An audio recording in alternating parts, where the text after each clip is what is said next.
Alrighty, I think. Oh, I'm hearing myself in my headset. I didn't have time to fix this up. There we go. That's fixed. How is everyone? Is anyone going to join me in the chat in my StreamYard? Probably. So, if you were watching the FT8 off just now, it was going off on 17 meters. So it looks like that is the band of choice. So I'm on 17 at the moment, and let me just turn this up.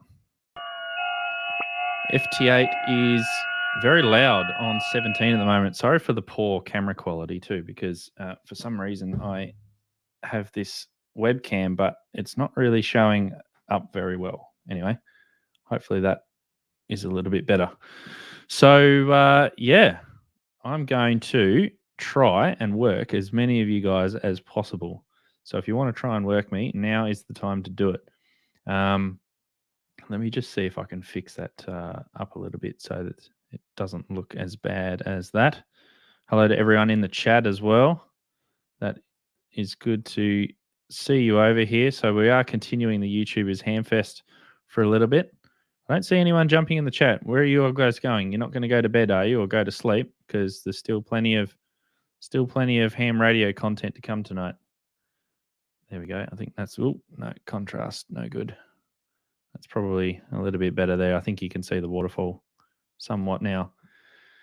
Alrighty, so let's turn up this because I can hear sideband stuff at the moment. We'll go off that. See if we can hear anything. Oh, the audio sounds interesting. I've had to do it through StreamYard, which is probably not the best.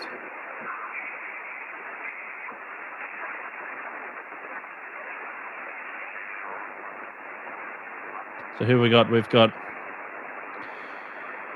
a few here. Looks good on stream. We've got John, VK6TCP. G'day, Phil, Dirk in the chat there. Greg, T.O. T.O., where are you? Why aren't you in here? Carlos is here. Carlos is the first one. I'm only here for a little bit. I'm sleep deprived. And my wife is expecting me to jump in bed anytime soon. So I figured stick around for a couple of minutes and see if I can make this QSO. All right. Well, we're probably more than likely going to do it on FT8. So do you want to... Were you on 17 meters on the FT8 off? I was. I was just chasing you, and I was spinning the dial as you were spinning the dial. All right. Well, let's try 17, and we'll give that a go. So I'm on 17 now, and I'll put your call sign in directly too. 89OLN. And we launched WSJT. Well, actually, JTDX is what I'm running. Let me go back to 17 meter.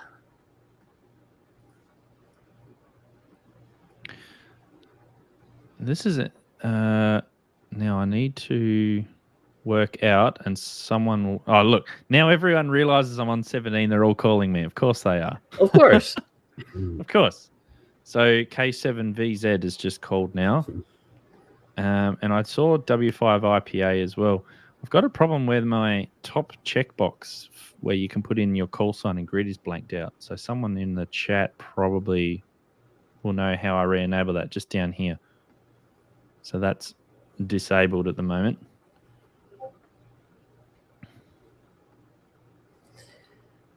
All right, let's see what I hear. All right, got him in the log. I'm hearing Columbia. Actually, you know what? I'm filtering everything but CQ and 7.3. So let me unfilter my stream here. My audio is very loud on the radio for some reason, so I need to fix that. And then I'll have a look specifically for you. And then I should be able to see if I can work here. Oh, that's why. There we go. Turn it down a little bit. I like how your 7300 has its own stream. This is not normally the way that I like to do it. I like to do it a different way, but StreamYard doesn't allow me to do that. Yeah. Jesus, says Mike. Where everyone's going to bed now. They're all too tired. It's time to go to bed. It's past midnight at my house. Look at the clock. Hang on, let me. I ain't got to do nothing tomorrow except this. So except YouTube. Except YouTube. That's right. Yeah, and I'm straight cab off the rank again with POTA stuff, which is going to be rather interesting. So, and it's not Australian POTA; it is a deep dive looking at POTA and all sorts of park stuff. Very cool. Thank you, John. Double click on the checkbox. That fixed it for me. I'm not hearing you, So now, Hayden, you're using WSJTX, right? Yes. And then Grid Tracker. Is that it? Grid Tracker and WSJTX, yeah. Okay. So I'm looking out for you two and anyone else who wants to call. All right. So I'll call CQ and let's see. Are you even or odd? Let's see. Let me look at my menu here. I'm odd and calling. Okay. I am on odds. Cool. I'll tick even to make sure. I can see K4LBL's calling CQVK. I see New Zealand. Let me enable transmit here and call CQ. Check my ALC. I'll call some of these other stations back once we see if I can see you or not.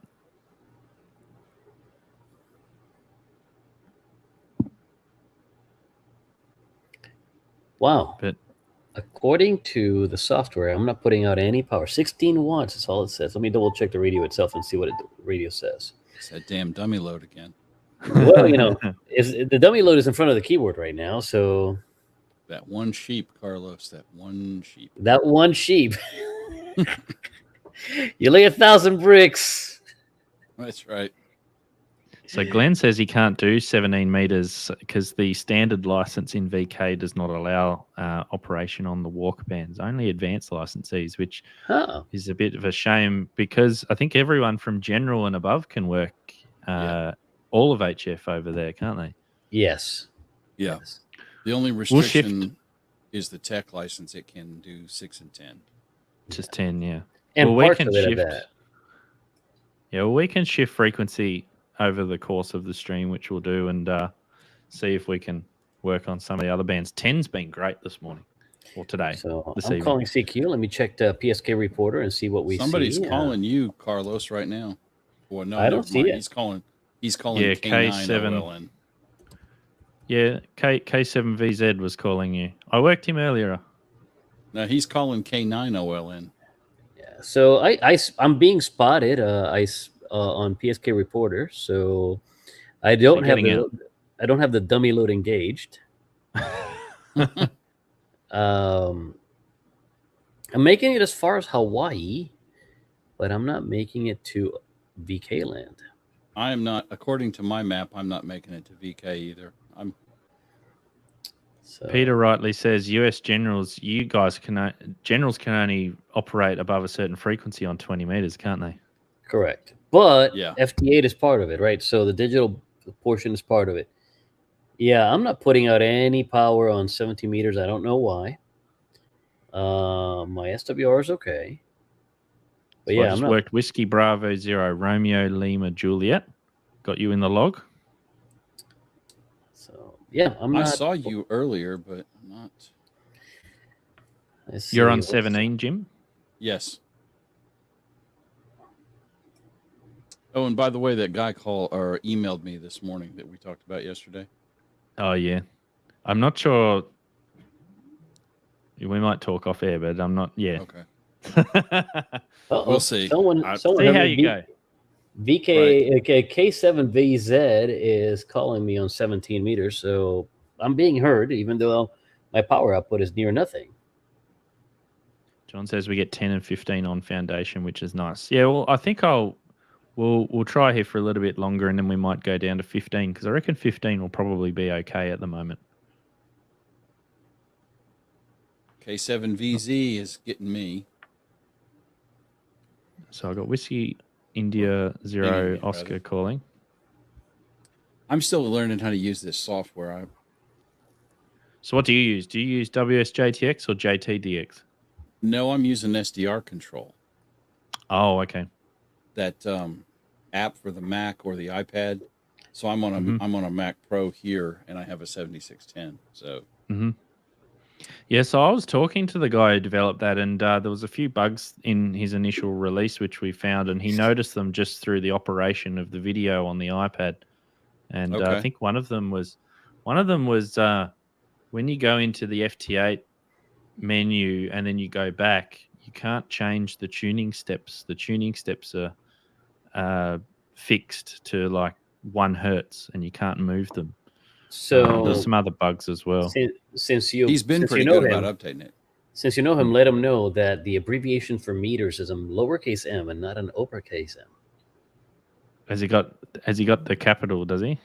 Yep, he's reporting with an uppercase M. That's if you look at the scoreboard on the FT8 off, 17 meters and 80 meters and some things like that are being reported twice because everybody else is reporting on with a lowercase m, and anybody running that software is reporting with an uppercase M. I'll send him an email about that and ask him to fix it. Well, he's been really good. He's put out, since I bought it, which has been about, I don't know, a month now, he's probably put out 4 or 5 updates, at least 1 a week. Now, is it meters METERS or METRES? It's ERS. Is it? Yes. If you're not in Britain or if you're Australia, if you're a country that has been to the moon and walked on it, it's METERS. Listen, if that's the case, then we should be talking about feet and yards. Well, This is the thing. Like I was translating for Hayden. It's his stream, man. It's his stream. Well, like we're operating on what, the 50-foot band? No, what are we? 50-foot band or something at the moment. That would be weird, wouldn't it? Yep. I mean, I grew up. So I graduated high school in '76, and they were telling us all through grade school. They started teaching us the metric system in like 5th or 6th grade, and said, you got to learn this. And we spent inordinate amounts of time doing metric stuff. And I can still do metric stuff. I don't think in it, but I can. Well, we don't go, oh, geez, look at the DX on the 30-meter band, on the 30-foot band. Right. So, here's a funny how we call it the yard band, the 20-yard band. In Puerto Rico, place where I grew up and was, born and raised, the speed limits are in miles per hour. The highways are labeled in kilometers and hectometers. Well, no, they used to be in. I remember growing up in Illinois, going to my grandparents' house in Southern Illinois, and for a long time in the 70s, they had the signs. The mileage signs were in meters, in clicks and miles. Yeah, that's one thing I've never understood. Why do you have 2 sets of power? You have 120 volts, and then you've got 220, isn't it, or 230? It's 240. 240. Well, I mean, 240. So commercial power is 3-phase, 3 120 volt phases. Yeah. And all residential stuff is single phase. Is that right? Yep. This gets out of my AO.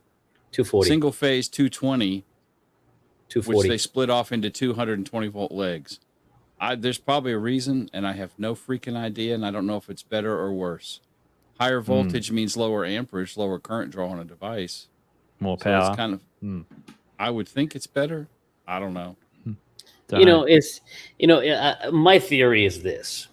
We're Americans. Well, I mean, we are Americans. I'm a Puerto Rican, so I'm a part of a colony.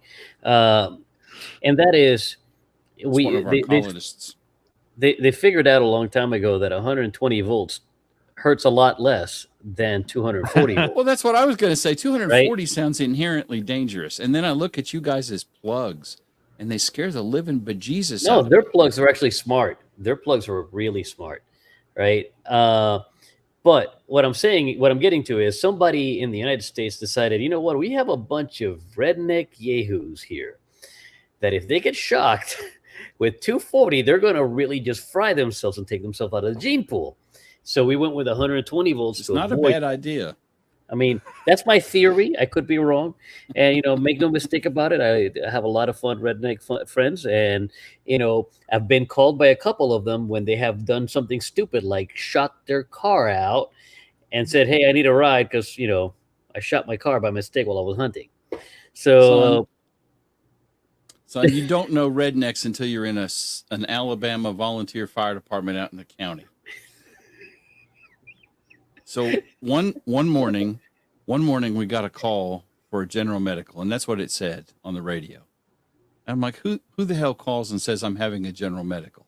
Anyway, which is always a pet peeve of mine. So we get there, and the sheriff's office had been chasing a perpetrator all night out in the county, and he hid from them all night. And they had the dogs out and everything. And I knew about this before we got this call. And so the brother had hid out all night in the county, and he decided it would be a good idea to take his clothes off because the dogs could smell his clothes. So he was in purple boxers all night in the woods full in of Alabama ticks. in summertime. Chiggers. Oh, ticks and chiggers, man. Chiggers. I didn't check him for ticks. I didn't really care. But that dude literally had hundreds of chigger bites all over him. Oh, that's gotta that's a level of stupid that is just epic. That's gotta suck, man. It's like, son, how do you walk and breathe at the same time? I've sorry to break that up. Oh, sorry. I've just gone down to 20 meters and I can hear sideband stuff. Let's have a listen.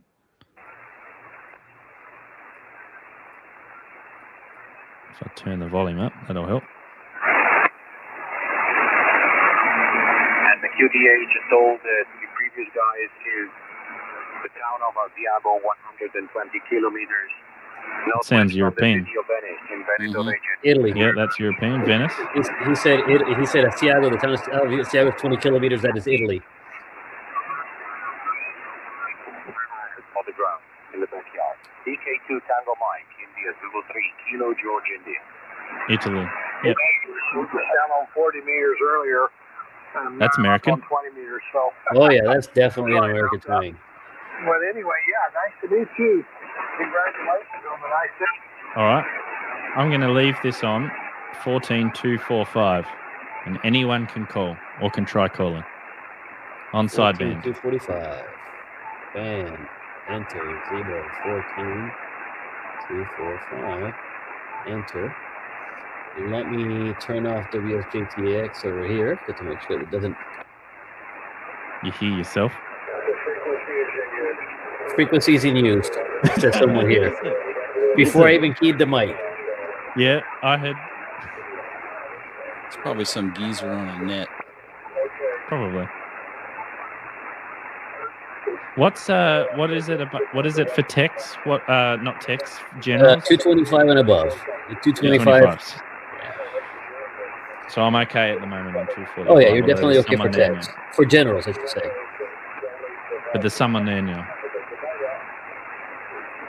There's actually a like Western Canada is on 245. All right. Well, let's go up. We'll go up 3.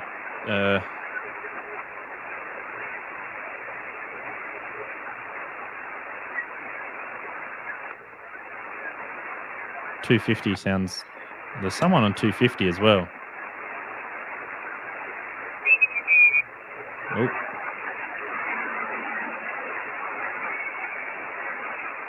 $238.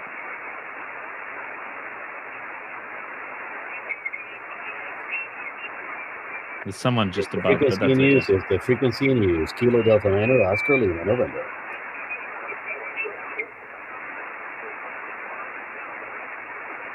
Nothing. It's the frequency in use. It's the frequency in use. Kilo Delta Niner, Oscar Lima, November. Nada. There's someone tuning up.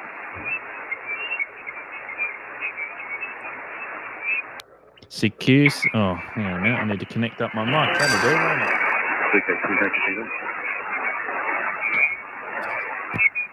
Hayden, I have to hit the bed, so I'm going to say 7-3 for now, and hopefully we'll catch up later, man.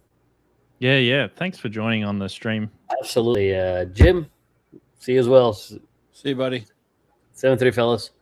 And to those of you on the stream, try to get Hayden. That's going to be a fun contact. Come on. We'll see how we go. See ya.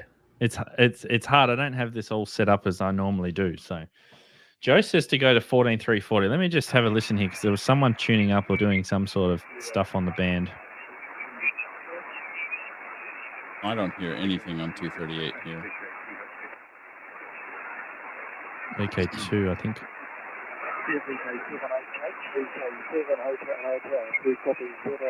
Oh, somebody's calling you.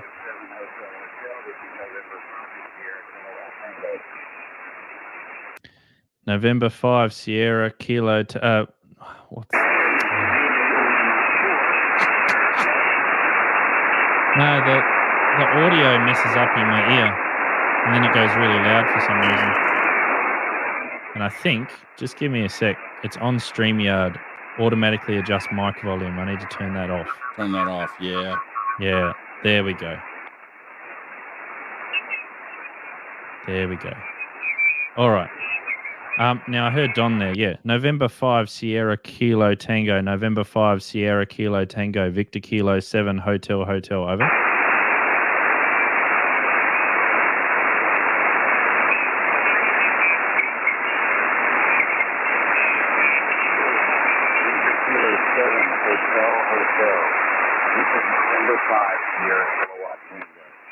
Yeah, here, Don. Roger Don. 5x1, 5x1, 51, 5x1, QSL.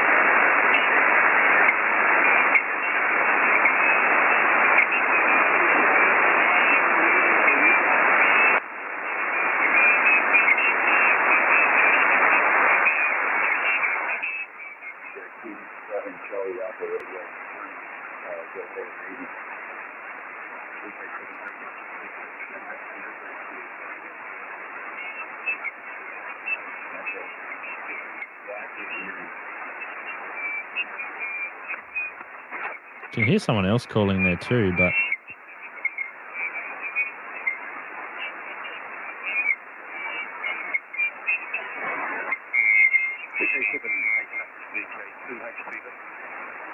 VK2 HDV. G'day, Glenn. VK7HH. You're about a 5x3, 53 over.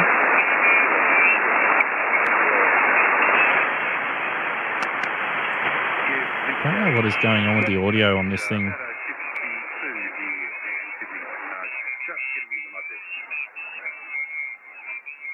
Yeah, QSL the 52. Thanks for the 52 there, Glenn. Got you there. In and out of the noise. Quite a lot of stations around, so hard to pick people out. Over.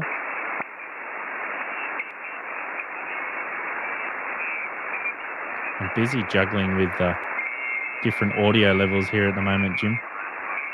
And Don says he's not hearing me.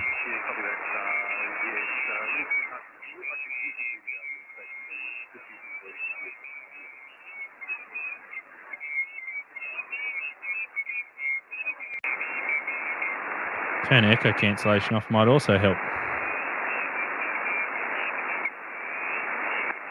Roger, Glenn. All right, Roger. Thanks for that, and got your report there. All right, I'll go back to the stream. So there's a few calling. I don't know. It's probably. We'll go back to the stream and try and catch you on that. Oh, that was much better, Glenn. You're 5x5 now.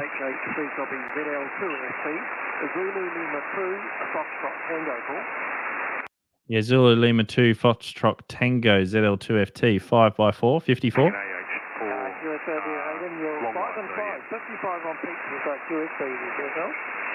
Yeah, QSL the 5x5 and on the peaks. QSL, thanks for the contact. Over. Operating name is Jason. 2 the actors over here in Wanganoo in the North Island. Hey, 73, I'm watching the stream as well live on YouTube, so doing a good job. 73. 73, Jason, thank you for the call. QRZ VK7HH. Can you hear that all right, your end, Jim? You're muted. Yes, I was hearing you just fine. And hearing the other side too. Yeah, I've fixed the audio issues, I think, now. So there's a few people calling. I was playing with this software too, and I'm not entirely sure that I wasn't causing. No. So the problem is with StreamYard. Let me just mute that for a minute. The problem with StreamYard is that I need to open up a second browser window to actually bring this camera in that's got the 7300, which is also bringing in the audio. I would usually do all this through OBS, but I wasn't really prepared today. But now I've turned off echo cancellation. I've turned off automatically adjust mic volume. It actually sounds a lot better now. You know, see, you're seeing a whole lot more on 20 meters than I've got. I have absolutely nothing here. Yeah, well, it's dead as a hammer.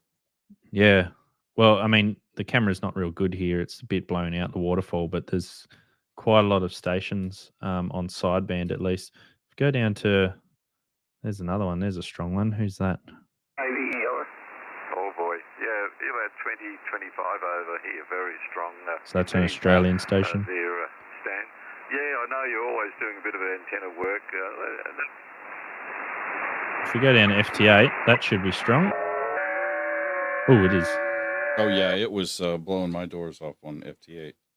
All right. Well, let's move back to FT8 because that's going to increase everyone's chances, I think, a lot more than what sideband is at the moment. Joe, I am using the Riggs sound card audio at the moment, but it's still the echo cancellation was cancelling the actual audio. Look at all this. Is this all CW down here? Yeah. Or It Riggs, is. PSK, all that stuff. PSK. Yeah. If that's CW, that guy is insane.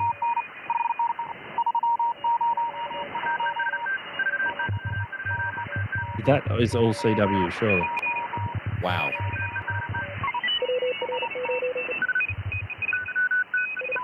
No, that can't be right. That's a spread signal. Yeah. Anyway, let's go back up to FT8. We'll try that again. All right, you're gonna do it on 20. I'm on 20. On 20. What time is it there? 23:30. Okay, not as late as I thought. No, at midnight I turn into Prince Charming, so I've got to go to bed. So Mike says contest stations usually running 30 to 35 words a minute. Is there a contest on at the moment? That would explain a lot. I wouldn't think so this late. I don't know. Jason says WPX CW contest. Well, that explains it. Yeah. Maybe there is. It's amazing. CW is on my to-do list, and it's one of those things I never find time to do, and I want to, but yeah, I find the same problem. I just don't have the time. I need to do it. Right. I just need to do it. Well, I mean, I got a more Sereno, which, you know, is probably a really good CW trainer. It does so much stuff. And I put it together. I did a video on it. I played with it for like 3 or 4 days. And there it sits, gathering dust and judging me. I am calling K4LBL, who did call me first. So that's the only station that I've heard so far on 20 from the States. Couple here, Netherlands. Who've called me. Got England. It's only 2:30 in the afternoon here, so it's a bit of an unusual time to hear them. This is what Grid Track is looking like at the moment. It's looking pretty much across the board. Mm-hmm. Now, what are you running for power, Hayden? 100? Just 100 watts? 100 watts. Yeah. Yep. Still on the DX Commander in the backyard? Still on the DX Commander. I was actually talking to Callum about his new DX Commander, the 12.4 Signature. Uh-huh. And just been looking at that because if I can get that in the backyard, that will allow me to get 80 meters and everything all on the one pole rather than having to string the 80 out like an inverted L.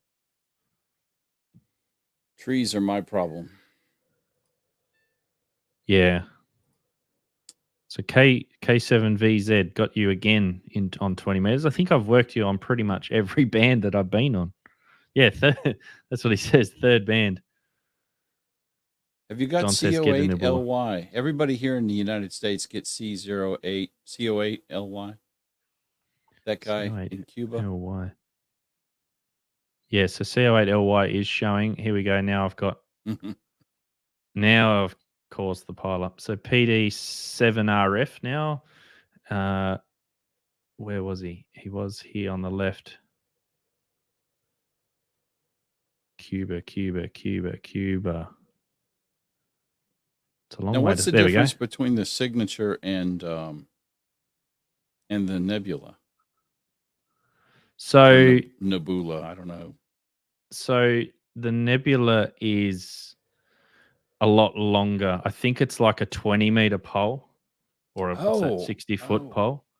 So I think you can fit a full quarter wave on 80 meters on that thing, because it's so big.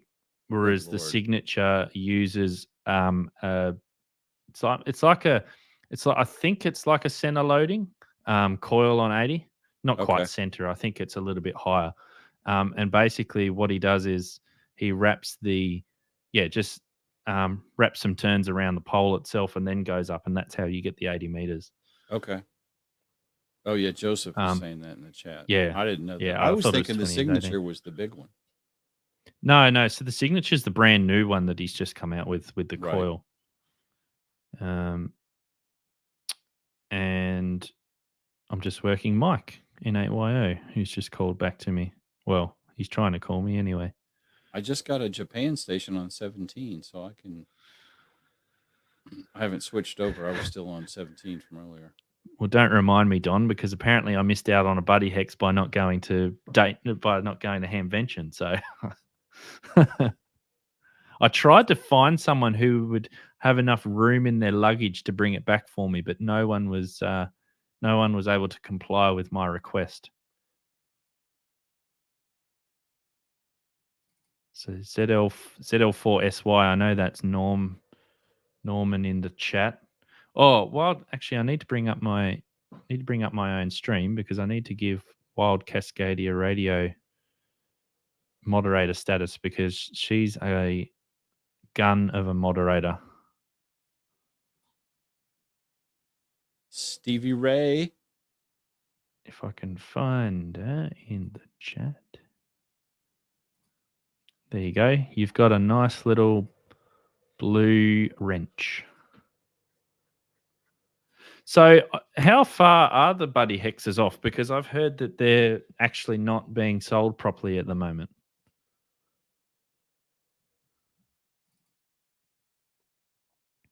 I mean, Jason's got one, but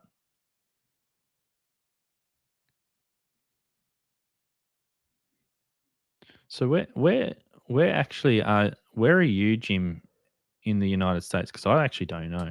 I know where some people are, but I don't know where you are. Alabama, the southeast. Okay. So you're kind of around here somewhere. That yellow and purple block is pretty close to me. I'm in Montgomery, purple, Alabama. I know that's near Texas somewhere. No, brother. Go east. East. Your other east. East. There you go. Oh, yeah. All right. Come left a little bit. Come down. Montgomery. There you are. Yeah. I'm actually I've heard county, you. but So I obviously heard you on 17 there. Oh yeah, I was seeing you.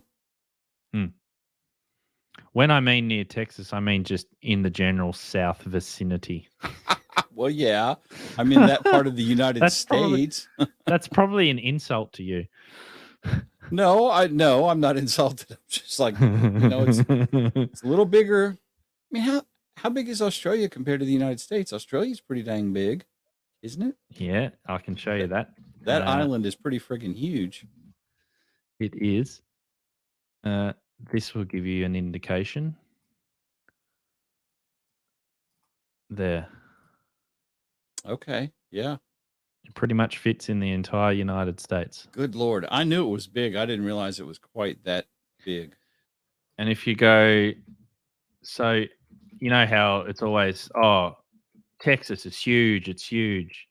Yeah, not really. Don't tell But them it's that. not They get all butthurt, but There we go. So that's the state of Queensland. That's Texas, and that fits quite nicely into Queensland. And Queensland's got room to spare. now, actually, Alaska is our biggest state. Texas is second. Alaska's probably a little bit bigger, I would imagine. Oh. Okay, so that's Alaska. Australia is 4.5 times larger than Alaska. Right. But it's a much bigger state. Of course, yeah. Yeah. Here's a good one. Oh, I like that. Somebody down there has spent a lot of time thinking about this, haven't they? They have. Oh, look, there's Alabama in the north. I don't know why Alaska is depicted down here where I am, but anyway. Very strange. Okay. The things Whatever you you find can on the internet. Right. Exactly. Whatever you think of, somebody has done it on the internet. Of course.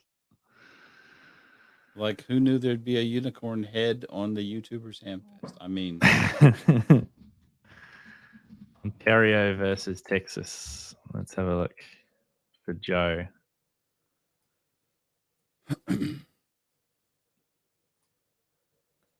Yeah. Okay. That sort of gives you a bit of a good indication, doesn't it? I don't know too much about Canada. I just know that they share the Commonwealth with us, and that's about all.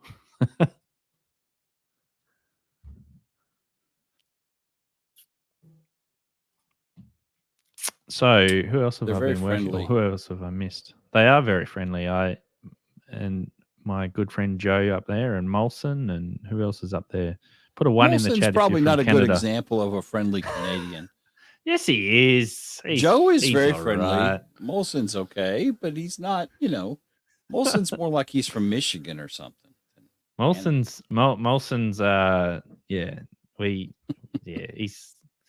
he's just he's good. He's on the Commonwealth with me. If anyone, we sit down, have our cups of tea with the Queen.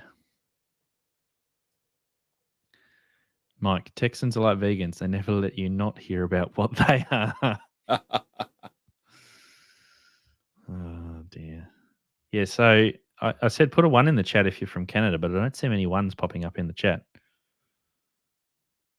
So I just got WD4OPB. Now I see KI5JRY.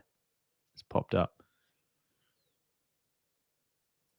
Oh, okay, there are a few Canadians in the house. Canada on my channel is actually, it goes, so 40% of my viewers are from the United States. Then it goes Australia at 8.9%. Then the UK at around about the same. And then Canada's down at 4%. So I don't know where all Canadians are, but they're not on my channel. So Now, what is the population of Australia? 25 million, approximately. Okay. So the size 25 of Los Angeles and Chicago. 25 million, and we have about 13,000 hams. So that's not a lot. No, that's at all. I can't do that math. And we No. don't math on stream anyway, right? No, don't do that. It's not No, a good sir. idea. Not a good idea at all. Sir.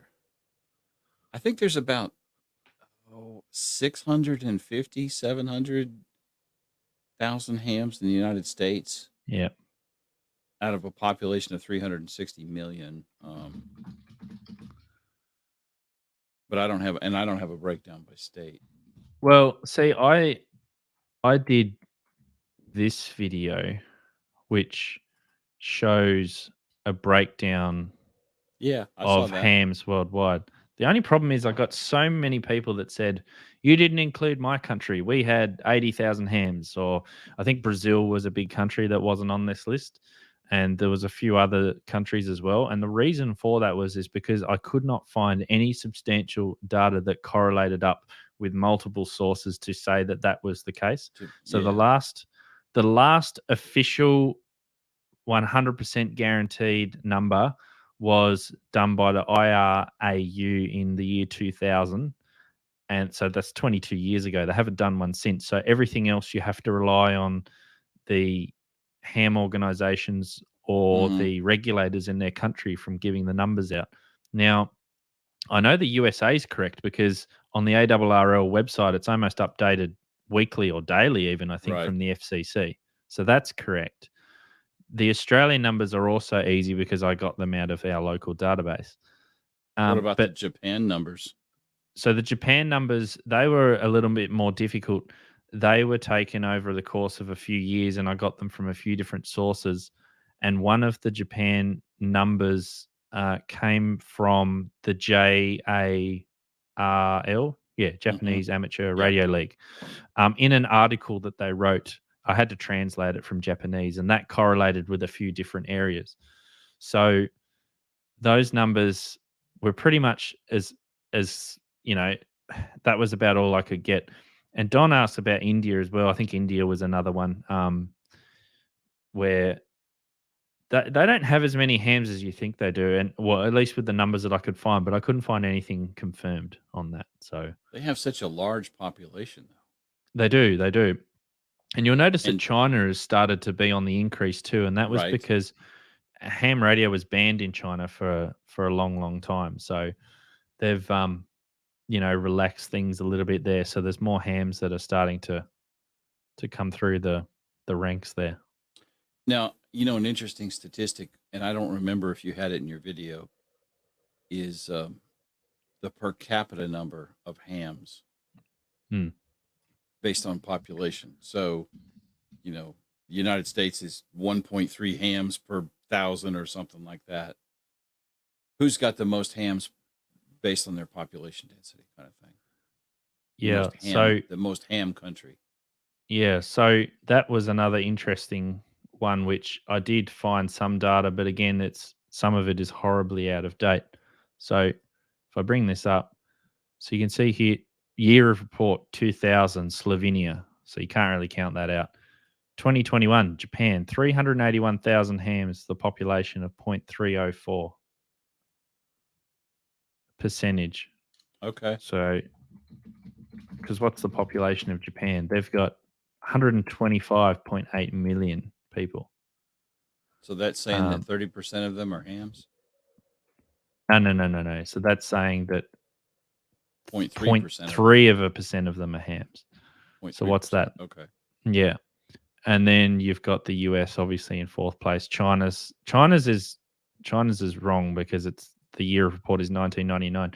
I got the Chinese numbers from a few different sources, and they all correlated up to with what I could find. They weren't exact, but it looked like that they were correct. Canada's up there high, but look at Australia, right all the way down here. We're 0.059. So, and India, here we go. So this was in the year 2000. So this is legitimate. Only 15,000 hams back in the year 2000. So Mike is correct as well. You guys Mike, are just you have doing been a something. ham 28 years? Well, I've been ham this year 18 years. So this is my third year. Third year? Yeah. You're an extra now? No, I'm a general. So you got interested in it just before COVID hit then?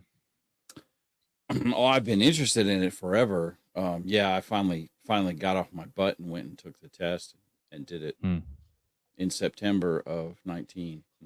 And see, I don't know about the fees side of things because when you break it down, $35 is $3.50 a year.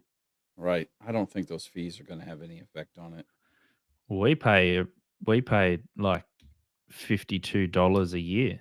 A year? And then we have a year, and that's Australian dollars. So that's about what, 30? That's probably about $40 American. And then we have to pay to get our license. We have to pay like closer to $200. If you're starting out brand new, never been licensed before, it's closer to $200. Wow. Which is just ridiculous. But governments can't pass up the chance to charge a fee and a tax for something. Well, see, that's the thing. The fee for the license is only $4. The rest is tax. Wow. So work that out. That makes my head hurt thinking about that percentage. Hmm. Yeah, But I at the mean, end of there was a lot of howling when they announced that they were going to have a fee. And that's also... But it's like, Yeah, guys, sorry? really? Yeah. Thousands of dollars on radio equipment, but $35 is outright. Yeah. Exactly. That's what I'm Yeah. saying. Yeah. I Yeah. mean, the butt hurt was epic across the hemisphere Exactly, Pamela. in the United Yeah. States. And it's like, come on, really? Yeah. And, you know, like, you know, I suppose we pay as well for, you know, the privilege to operate on the bands as well. Like, you know, there's so many, especially the higher bands, there's so many commercial entities that are chomping at the bit to take away the frequency spectrum that we have. So, you know, we pay a little bit towards that, you know, and we have been losing some, but, you know, it could be worse. We could lose it all. So, Yeah, I think the cell companies, and that's up in the 700, 800, 900 megahertz range, which I can't remember. I think some of that is ham, the 900 range, some of it. I don't know. I haven't done anything up there. Now, what do you do you're fooling around with the gigahertz range? Mm-hmm. What do you do? What frequency is that operating on for you? So, okay, well, so the first band in the gigahertz range is 1.2 gigahertz, which is 23 centimeters, which every 9700's got in it. So that's fairly easy to get on. The next one is 2.4 gigahertz, which is your standard Wi-Fi frequency. Yeah. We operate on 2403 megahertz, which is I think 10 megahertz lower than channel 1 Wi-Fi. So you do get quite a bit of noise from Wi-Fi. But yeah, we operate on 2.4. And then I'm also operating on, I've got 3.4 gigahertz as well. So that's another band. That's 9 centimeters. And then we've also got access to a few others. There's a few, I don't have it, but a few operate on 10 gigahertz, and they mainly do EME stuff on 10 gigahertz. So is that like repeater stuff you're doing on the 1.2 gigahertz? No. So what we do is with 1.2, we've actually got in it. So in our radio club, or actually in our state, we've probably got about 25 to 27 operators who have 1.2 gigahertz. Most of them are in our in my city where I live, and we use it for experimenting. We have we fiddle, make new antennas, and see what works, and then we have a net every Sunday after a news broadcast that we have. And there's also amateur television on those bands as well. There's also, I think there's some SAT stuff as well. There's a whole bunch of things that happen on that band, and it's pretty interesting band actually, and it's amazing the kind of distances that you can get. I hold. Sorry. No, go ahead. I was going to say that was the next question I had. It's kind of a long haul thing too, right, on those bands? So I hold the record for the longest SSB contact in VK on 23 centimeters. That was from here to New Zealand, from here to the top end of New Zealand. So that was 2,400 kilometers, whatever that is in miles. About 1,000. Yeah, it's a bit more than 1,000. It's 2,400 miles to kilometers to miles. You said 2,400 kilometers, right?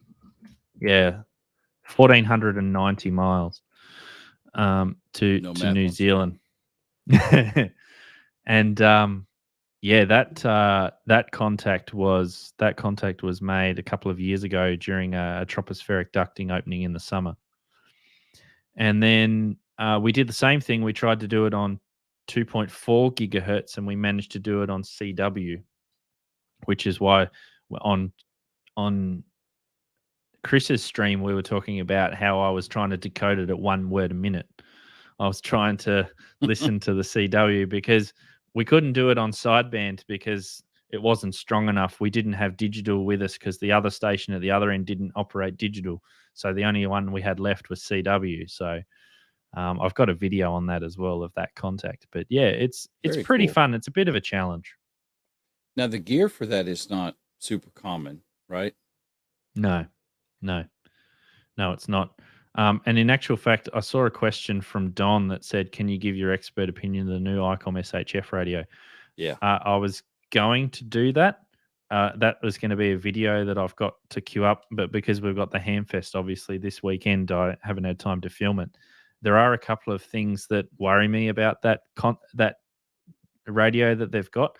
The good thing is that it's still in a prototype at the moment, so I'm hoping that Icom listen to some of the feedback that we could provide to improve it and to make it more likely that it's going to be a success, because a lot would probably remember, and I know Mike's one of them, he would remember when they released the IC 9700, they made a big mistake with the IC 9700.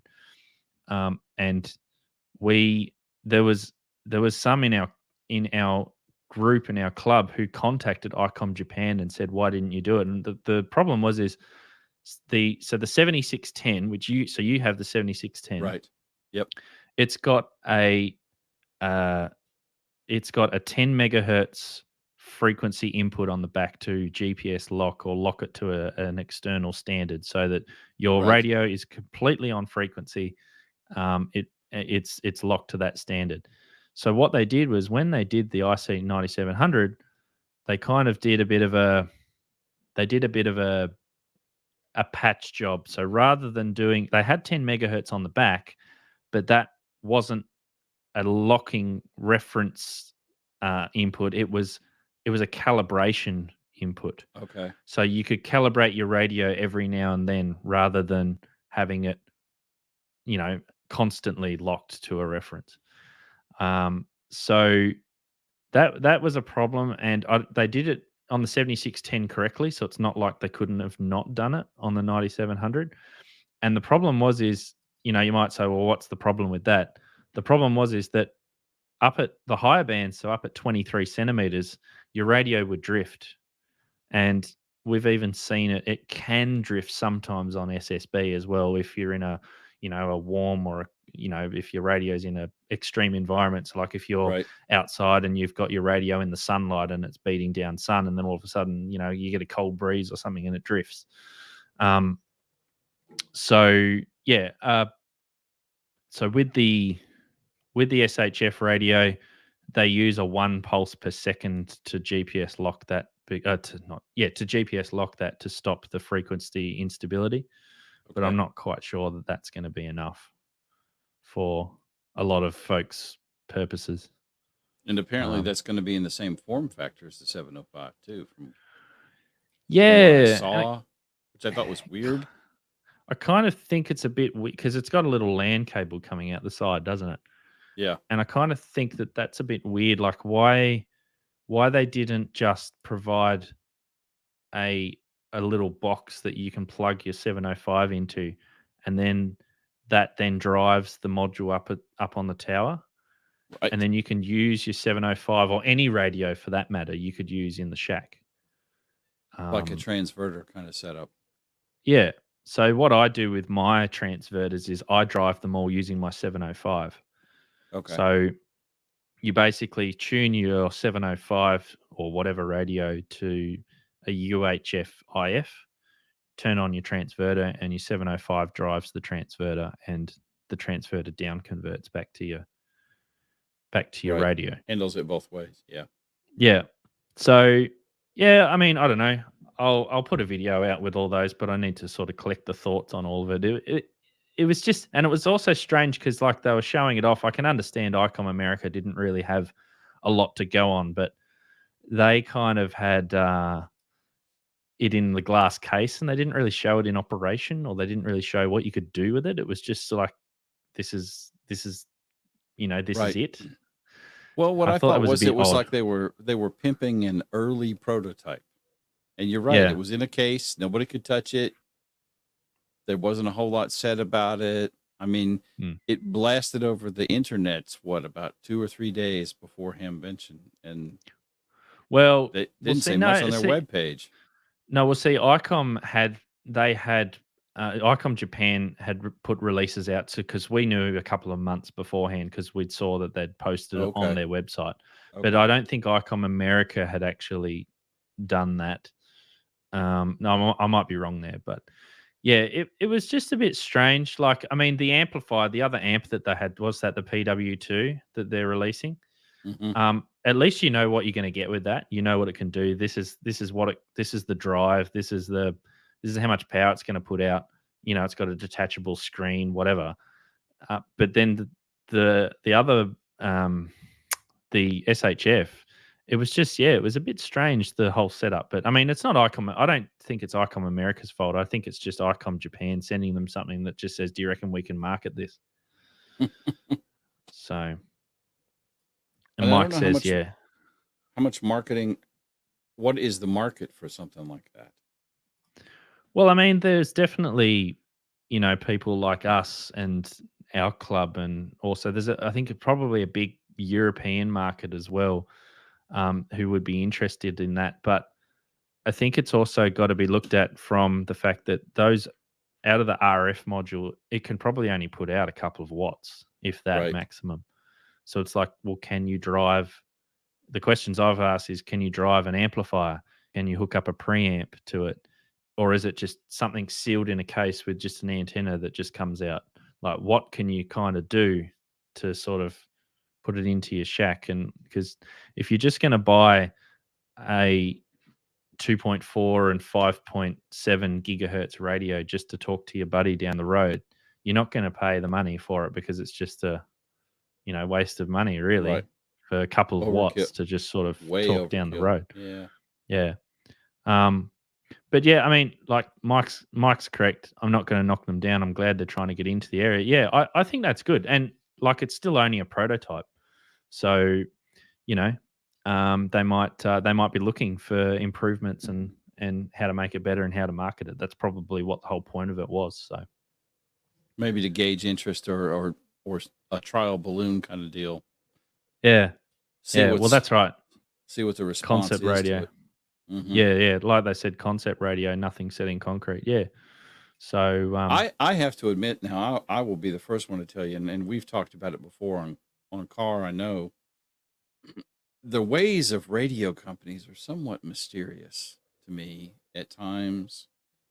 The 705 is a cool radio, but it's only QRP. Why would you do that? Icom does not have a small portable 100-watt radio currently. They had the 706, but it's discontinued. And I think they would have sold a whole lot more 705s if that was a 100-watt radio. they do have. I think it's the 7100. I think that Icom, the one with the detachable head that goes in the car, but that's not a Waterfall next gen radio. That's quite a number of years old. And I think it's discontinued. Yeah, there's any number of radios that they have had, but they're not production anymore. Yeah, I mean, I could probably understand why they didn't do it in the case of the. Sorry, I'm just doing FT8 off to the side. I can understand why they Me didn't too. do it on the 705, because they already had the 7300 and they had the 9700. And I think if they released the 705 as a 100-watt radio, they'd sell a whole heap of units, but they would find that the 7300 and the 9700 sales would just fall, because Yeah, I could see that, where that would cannibalize the 7300 market for sure. Yeah. But see, have I been reading correctly that the 7300, they're having supply stock issues over there? Like, they're just not in stock anywhere? I haven't noticed, but I'm not shopping for one, so I couldn't really tell you. Yeah. Let us know in the chat if that's the. I'm pretty sure that's the case, and I think I even had a look, and I was looking for the 7610, and even the 7610 is hard to get hold of. Oh, it's Don not says it's not discontinued. discontinued. Okay, I didn't know that. But again, yeah, the 7100 is, I don't want to say the old radio. It's the previous gen before the 7300, before the 76, before the 9700. It's like the pre-Waterfall days. Ted says out of stock everywhere in the US. Yeah, I'm pretty sure it's the chip shortage. That is still, yeah. The effects of that are still rolling in everywhere. I mean, Raspberry Pis, for crying out loud. You know? We've got a whole pile of them over here on the desk. I've got 2 of them that I have named and serialized, and I'm going to put a tracker tag on each of them just in case. So these are the older ones. These are the Pi 3s. So I've got a few here, and I've got a few over there on another bench. So I'm rolling in them at the moment. You know, and I hate that I never bought a bunch of them. I've got several, and I'm using them all for various things, mostly hotspots. But yeah, I looked on eBay about 6 months ago to buy some used Pis to see if I could find some Pi 3s, and I found a couple of them, but they're selling them for like crazy money. Yeah.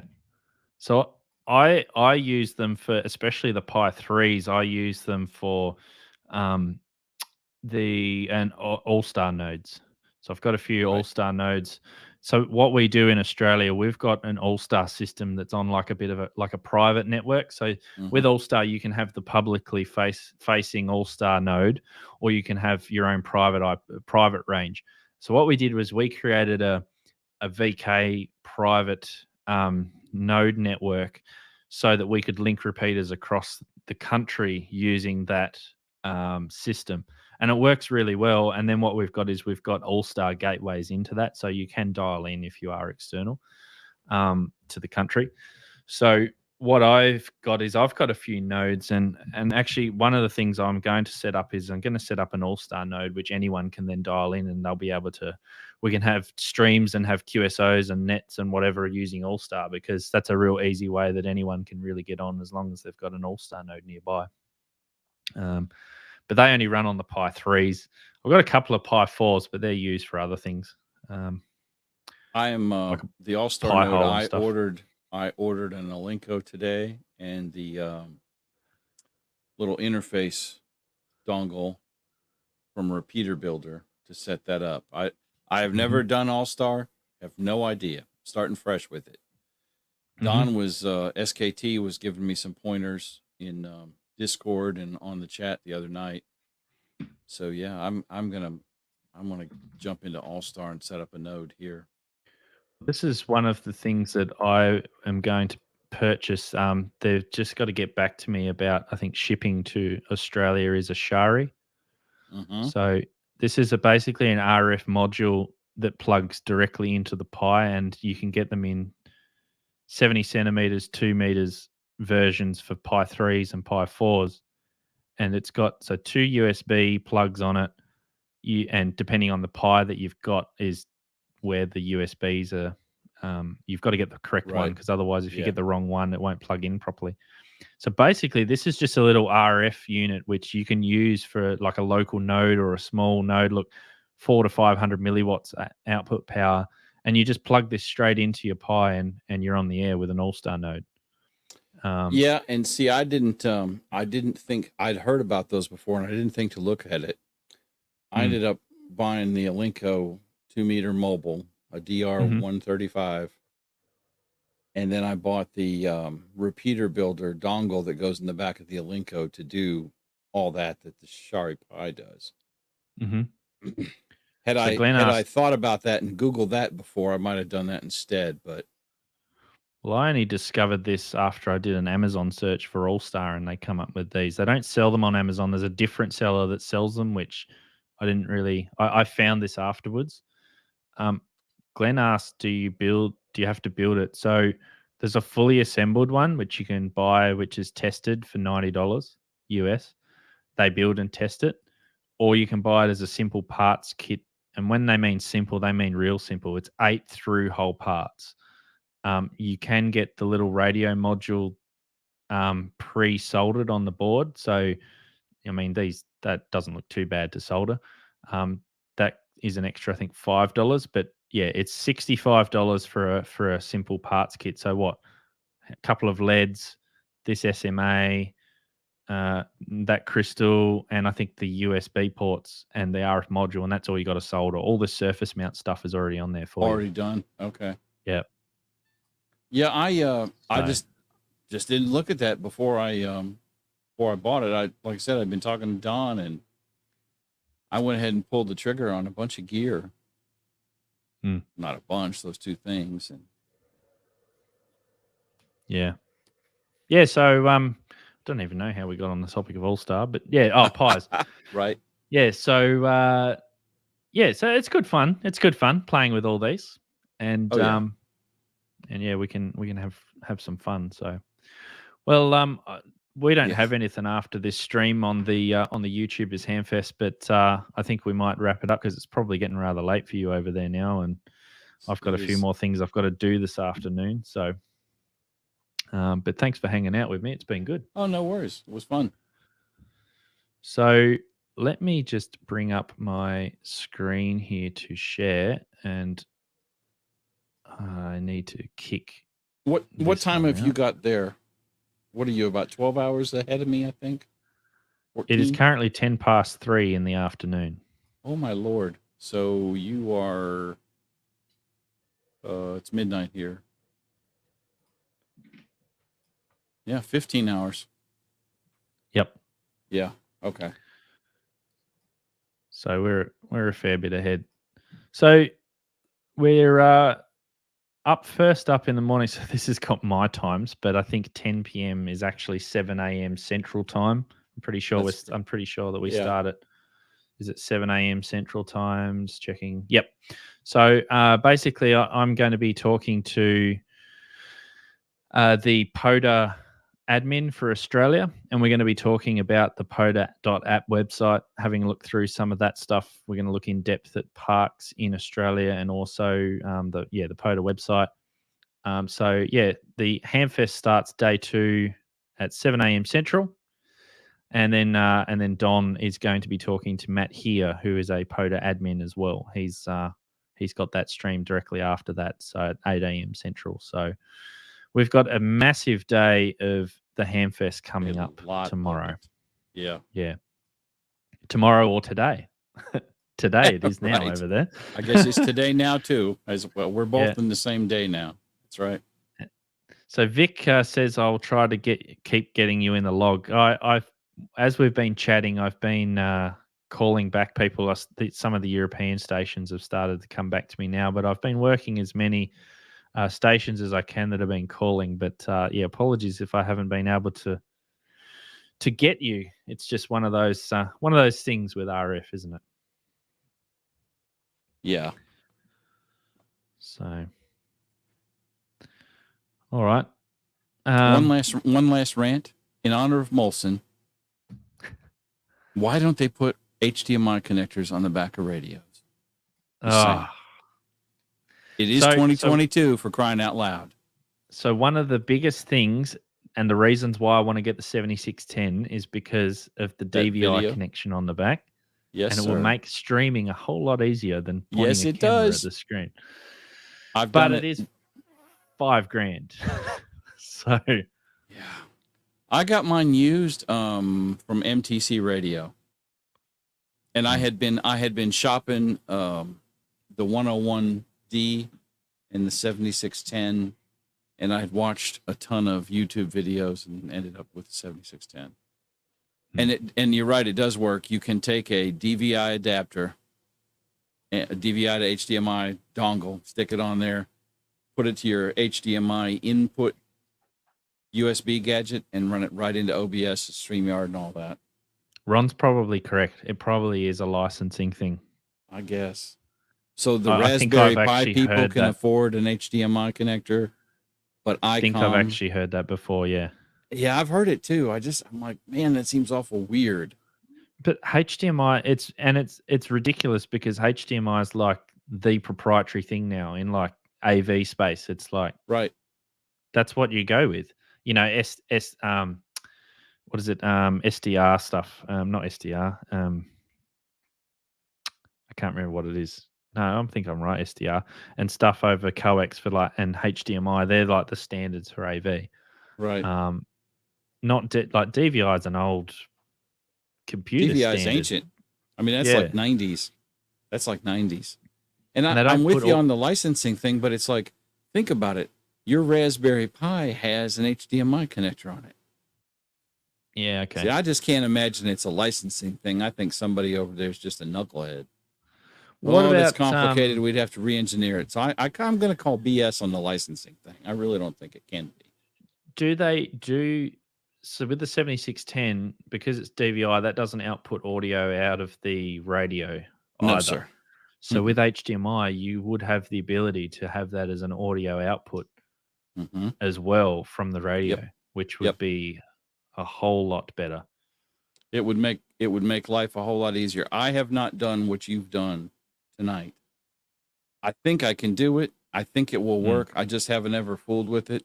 I have a mixer. The radio's running into the mixer. All that garbage is set up. And now that I've got, and with a 7610, so I've got the video, so I can get an excellent screen. And I think I have the audio all set up. I've never done that. But yes, your point is excellent. With an HDMI cable, you would have a single audio video source to feed into StreamYard or OBS or whatever, and it would work beautifully. Yeah. OBS works a whole lot better if you're streaming directly from it to YouTube. The problem is that when you use OBS, you don't have the ability to overlay, like the comments and make it interactive like you do with StreamYard. But what? Yeah. I use OBS for the virtual camera, the green screen stuff, and also pipe all the audio through OBS and process it in OBS, and then send that with a virtual cable to StreamYard, so I can turn on all the filtering and everything else. Don's right. Correct that they don't. Yeah, but and the thing is there isn't really. I don't think there's any other. The 7300 doesn't have any video output. There's no other radios that have video output. The FT8 does, which is cheaper. That has a DVI output. Okay. But I mean, yeah, as you said, you can get a cheap DVI to HDMI. But I mean, like the other thing is a DVI connector is about this big on the radio. HDMI is about this big, or even a mini HDMI. You can put. Is even smaller on the radio. It's not like it's going to take up a lot of space on the back of the chassis. That's right. The connector's smaller. I don't get it. I just don't get it. Don says the 101D has DVI. Yeah, see? That's, darn near their flagship. What about a 7851? Does the Flex have... The Flex would have something on the back, wouldn't it? I bet it does. Don has a Flex. Don would know. Don has not everything. The biggest problem with the Flex is that you've probably got it remoted somewhere, so the radio's not near your computer, and so you can't plug it in. Well, right. Yeah. All right. Well, thanks for. There we go. The Flex 6600 has HDMI out. So does that bust the myth that it's a licensing? So does that bust the myth that it's a licensing thing? Does to me. That's the only radio with HDMI on the back, or is it just Flex has got the money for the licensing? Flex has got, and apparently Raspberry Pi does as well. Well, that's it. Yeah, buddy, I had a great time. Thank you, Jim. Thank you, everyone, for hanging out. We'll check you. We'll see you tomorrow morning, bright and early, for the YouTubers Hamfest to continue for 2022 7-3.